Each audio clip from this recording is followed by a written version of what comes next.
Także pozdrawiamy Państwa tutaj na Żeraniu FSO. Państwo zobaczą, może Państwo poznajecie te miejsca. Tutaj jest remont, to pewnie przez tę koparkę hydrauliczną to nie.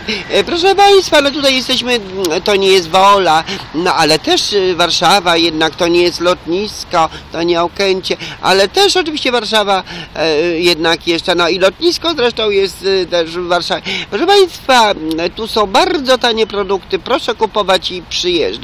Zapraszamy serdecznie. Sandały, proszę Państwa, po jakieś 8 zł, po 15, no nie wiem, ale przecież nawet są takie opaski, że jak coś kogoś w kolanie boli, to wszystko tutaj kasjerka mnie zapraszała, informowała o wszystkim, gdzie, co i jak. Zapraszamy serdecznie Państwa, no i oczywiście, że te buziaczki przesyłamy. No nie ma tego złego, co by na dobre nie wyszło, gdzie my nie pojedziemy w tej Warszawie daleko, blisko.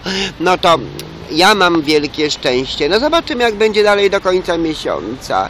Lipca, bo dzisiaj mamy 4 lipca 2014. Radio Tok FM Conchita Extra.